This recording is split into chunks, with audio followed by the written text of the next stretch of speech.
اعوذ باللہ من الشیطان الرجیم بسم اللہ الرحمن الرحیم وَلَئِنْ اور البتہ اگر أَذَقْنَا الْإِنسَانَ ہم چکھائیں انسان کو منا اپنی طرف سے رحمتاً اپنی رحمت ثم نزعناها پھر ہم اس کو کھینچ لیں منہ اس سے انہ تو بے شک وہ لیئوس کفور البتہ بڑا مایوس ہوتا ہے اور بڑا شکرا ہوتا ہے۔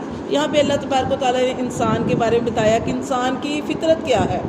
اللہ فرماتے ہیں کہ اگر ہم انسان کو صحت عطا فرمائے، مال عطا فرمائے، نعمتیں عطا فرمائے، اولاد عطا فرمائے، برکت عطا فرمائے، تو اس وقت کیا آتا ہے، جیسے یہاں پہ اللہ فرماتے ہیں وَلَئِنْ أَذَقْنَا الْإِنسَانَ مِنَّا رحمت، اپنی رحمت عطا فرمائے۔ رحمت سے مراد وہ ساری خیریں ہیں، ساری نعمتیں، ساری خیریں ہیں۔ اللہ فرماتے ہیں جب انسان کو ہم ساری خیریں عطا فرماتے ہیں ثم پھر نزعناها پھر جب ہم اسے واپس لے لیتے ہیں، ٹھیک ہے، بیماری آ جاتی ہے، کبھی پریشانی آ جاتی ہے، کبھی مفلسی آ جاتی ہے، کبھی کوئی نقصان ہو جاتا ہے، اللہ فرماتے ہیں جب ہم اسے واپس لیتے ہیں، اللہ نزعناها مطلب کھینچ لیتے ہیں یعنی واپس لے لیتے ہیں منہ اس سے انہ تو بے شک وہ لیئوس کفور البتہ وہ بڑا مایوس ہو جاتا ہے اور ناشکرا پن کرتا ہے، ناشکری کرتا ہے۔ پہلے وہ خوش ہوتا ہے نعمتوں میں، لیکن اللہ تعالیٰ نے دنیا کو آزمائش بنایا ہے، جو اس دنیا میں ہر چیز، ہر انسان کے پاس ہر چیز جو ہے ہمیشہ رہنے والی نہیں، زندگی کے اندر حالات آتے رہتے ہیں۔ اللہ فرماتے ہیں جیسے یہ دیکھیں دن اور رات ہے، ہر وقت تو دن نہیں رہتا، ہر وقت رات ہی رات نہیں رہتی۔ اللہ نے ایسی زندگی کا نظام بھی بنایا ہے، خوشیاں بھی ہمیشہ نہیں رہتی، غم بھی ہمیشہ نہیں رہتے، صحت بھی ہمیشہ نہیں رہتی، لیکن ہاں صحت، بیماری آ گئی تو صحت بھی اللہ دے دیتے ہیں، سب کچھ کرنے پہ قادر ہیں۔ لیکن اللہ نے فرمایا کہ جب انسان کو نعمتیں ملتی ہیں، خوشیاں ملتی ہیں، خیریں ملتی ہیں اور اس وقت وہ خوش ہوتا ہے، لیکن جب ہم اس سے یہ ساری چیزیں لے لیتے ہیں، پریشانی کے حالات بھیج دیتے ہیں یا بیماری بھیج دیتے ہیں یا مال کے اندر نقصان ہو جاتا ہے، تو اس وقت انسان جو ہے یہ نہیں سوچتا کہ میری آزمائش ہو رہی ہے، یہ نہیں کہتا کہ اللہ نے جس حال میں رکھا ہے اللہ اس میں تیری بہتری ہوگی، بلکہ انسان کہتا ہے کہ ان شکری کرتا ہے اور کفرانہ الفاظ جو ہے وہ ادا کرتا ہے۔ یہاں پہ اس چیز کا ذکر ہے کہ بڑا مایوس ہو جاتا ہے، اتنا مایوس کہ جیسے آپ اس کے حالات بدلیں گے نہیں۔ اللہ فرماتے ہیں وَلَئِنْ اور البتہ اگر أَذَقْنَاهُ ہم اس کو ذائقہ چکھائیں، ہم اس کو چکھائیں نعماء نعمتیں بعد ضراء بعد تکلیف کے مَسَّتْهُ جو اسے پہنچی ہو لَيَقُولَنَّ تو اس وقت ضرور کہے گا ذَهَبَ السَّيِّئَاتُ عَنِّی مجھ سے تو میری ساری تکلیفیں دور ہو گئی۔ اب یہاں پہ اللہ تعالیٰ فرما رہے ہیں کہ پھر اگر ہم اس کو پھر نعمتیں دے دیں، تکلیف تھی، پریشانی تھی، بیماری تھی، تو اللہ فرماتے ہیں پھر ہم نے اس کی پریشانی کو، بیماری کو، تکلیف کو دور کر کے پھر اس کی دعائیں سن لی، اس کو پھر نعمتیں عطا فرما دی بعد تکلیف کے مَسَّتْهُ جو اس کو پہنچی تھی لَيَقُولَنَّ تو اس وقت وہ خوش ہوتا ہے اور کیا کہتا ہے، وہ کہتا ہے ذَهَبَ السَّيِّئَاتُ عَنِّی میری ساری تکلیفیں دور ہو گئیں، میری ساری پریشانیاں دور ہو گئی، مجھ سے میری ساری برائیاں، غم، تکلیفیں دور ہو گئی۔ انہ اس وقت کرنا کیا چاہیے تھا، کرنا کیا چاہیے تھا، اللہ کا شکر ادا کرنا چاہیے تھا، شکر ادا کرنا چاہیے تھا کہ میرے رب نے میرے حالات بدل دیے، میرے رب نے مجھے شفا دے دی، میرے رب نے میرے تکلیف کو دور کر دیا، پریشانی غم کو دور کر دیا۔ لیکن اللہ فرماتے ہیں انسان کیا کرتا ہے، انہو بے شک وہ لفارح فخور وہ اترانے لگتا ہے اور شیخی خورا ہو جاتا ہے، شیخی خورا ہو جاتا ہے۔ انسان کی فطرت ہے، انسان کو پھر مل جائے سارا کچھ تو پھر وہ اترانے لگتا ہے، تکبر کرتا ہے، کہتا ہے شیخیاں بگاڑتا ہے۔ اللہ فرماتے ہیں الا الذین مگر وہ لوگ صبروا جنہوں نے صبر کیا، زندگی کو اپنے صبر کے ساتھ گزارا، جیسے بھی حالات آگے، اچھے حالات آئے تب بھی اللہ کا شکر ادا کیا، برے حالات آئے پھر صبر کیا۔ اللہ فرماتے صبر کیا وَعَمِلُوا الصَّالِحَاتِ اور اعمال کرنے نہیں چھوڑے، اچھے اعمال انسان کرتا رہا۔ اللہ فرماتے ہیں اولئک یہی وہ لوگ ہیں لہم ان کے لیے مغفرات ان کے لیے بخشش ہے وَأَجْرٌ کبیر اور ایسے لوگوں کے لیے بڑا اجر ہے اللہ کے پاس۔ اللہ فرماتے ہیں آگے یہ جو اگلی آیت ہے اس میں نبی پاک صلی اللہ علیہ وسلم سے فرمایا جا رہا ہے فَلَعَلَّكَ کا شاید کہ تو تارکن چھوڑنے والا ہے بعد باس ما یوہا جو وحی کی جاتی ہے الیک کا طرف تیری۔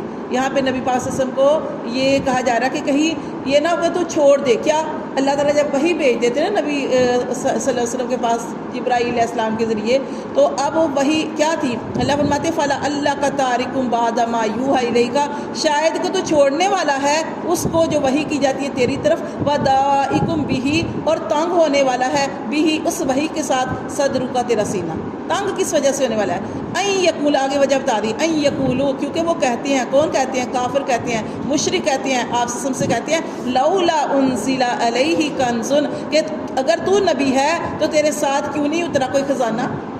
جیسے بادشاہ ہوتے ہیں نا، آپ دنیا کے بادشاہوں کو دیکھ لیں مثال کے طور پہ، تو بادشاہوں کے پاس کیا ہوتا ہے؟ سونے چاندی ڈیروں ڈیر ہر چیز ان کے پاس ہوتی ہے، یہی تو بادشاہی ہوتی ہے۔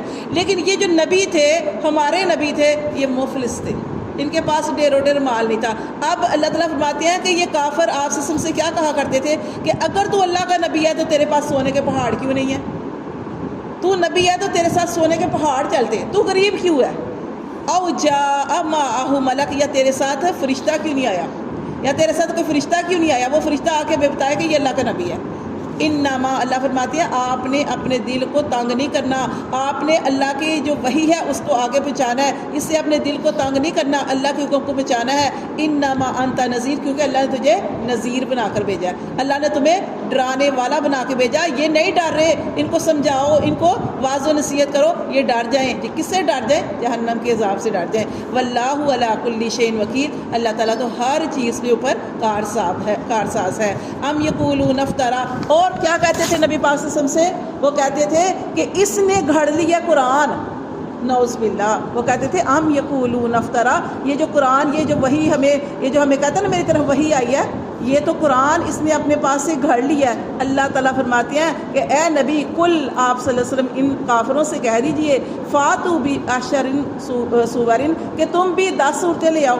میں نے یہ قرآن گاڑ لیا نا، گاڑ لیا یعنی اپنے پاس سے بنا لیا نا، تو تم بھی فاتو لے آؤ بھی عشری سورن، تم بھی 10 صورتیں لے آؤ، مثلی ہی، اس قرآن جیسی 10 صورتیں لے آؤ، مفتریات، گاڑ کے لے آؤ۔ اگر تم نعوذ باللہ کہتے ہو نا کہ محمد صلی اللہ علیہ وسلم نے یہ اللہ کا کلام نہیں ہے، میں نے اپنے پاس سے گاڑ لیا، تو تم 10 صورتیں بنا کے لے آؤ۔ من استطعتم، اور جس کو تم بلا سکتے ہو اپنی مدد کے لیے، اپنے ساتھ ملا لو، من دون اللہ، اللہ کے علاوہ، اللہ کے علاوہ، یہ نہیں کہ تم خود اکیلے، نہیں، ساری انسانیت کو اپنے ساتھ ملا لو، 10 صورتیں بنا کے لے آؤ، ان کنتم صادقین، اگر تم سچے ہو۔ اللہ فرماتے ہیں وہ کبھی نہیں بنا سکتے۔ فَإِن لَّمْ يَسْتَجِيبُوا، پھر اگر وہ نہ جواب دیں تمہارے لیے، لَكُمْ، تمہارے لیے، فَاعْلَمُوا، تو جان لو، انما، بے شک، انزل، اللہ نے نازل کیا، بعلم اللہ، اللہ نے یہ قرآن اپنے علم سے نازل کیا ہے۔ یہ محمد صلی اللہ علیہ وسلم کا قرآن گھڑا ہوا نہیں ہے، یہ اللہ نے نازل کیا ہے، اس کی حفاظت کا ذمہ بھی اللہ نے لیا ہے۔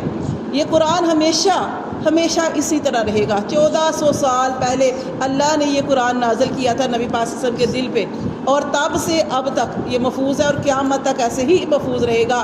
اللہ فرماتے ہیں یہ اس کی حفاظت کا ذمہ اللہ نے لیا۔ فَاعْلَمُوا أَنَّمَا أُنزِلَ بِعِلْمِ اللَّهِ، اللہ نے اس کو اپنے علم سے نازل کیا۔ وَأَن لَا إِلَٰهَ إِلَّا هُوَ، اور نہیں ہے کوئی بھی معبود الا ہو مگر وہ اللہ۔ فَهَلْ أَنْتُمْ مُسْلِمُونَ، تو کیا اب تم فرما بردار ہوتے ہو؟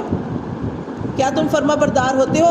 من کان یرید الحیات الدنیا، اللہ فرماتے ہیں جو چاہتے ہیں دنیا کی زندگی، وزینتہا، اور دنیا کی کیا چاہتے ہیں؟ آرائش، زیبائش، زینت چاہتے ہیں۔ اللہ فرماتے ہیں جو صرف دنیا چاہتے ہیں، نوفی الیہم، ہم پورا دیں گے طرف ان کی، اعمالہم، ان کے اعمال کا بدلہ۔ اللہ کسی کے اعمال کا بدلہ نہیں روکتے۔ اگر کوئی کافر بھی ہے، مشرک بھی ہے، یہودی بھی ہے، عیسائی بھی ہے، کوئی بھی ہے، وہ ایمان نہیں رکھتا، اللہ فرماتے ہیں ہم ان کے اعمال کا بدلہ دیں گے، لیکن کہاں؟ فیہا، ان کا بدلہ دیں گے ہم دنیا کی زندگی میں۔ کیسے؟ ان کی نعمتوں میں اضافہ کر دیا جائے گا۔ برکت نہیں ہم کہیں گے، برکت مسلمان کے لیے ہوتی ہے، نعمتوں کو بڑھا دیا جائے گا۔ وَهُمْ فِيهَا لَا يُبْخَسُونَ، اور ان کو کسی قسم کی کمی کر کے نہیں دی جائے گی۔ أُولَٰئِكَ الَّذِينَ، یہی وہ لوگ ہیں، لَيْسَ لَهُمْ، نہیں ان کے لیے، فِي الْآخِرَةِ، آخرت میں، إِلَّا النَّارُ، مگر آگ۔ ان کو کیا دیا جائے گا؟ صرف دنیا میں دے دیا جائے گا ان کے اچھے اعمال کا بدلہ، لیکن آخرت میں ان کے لیے کیا ہے؟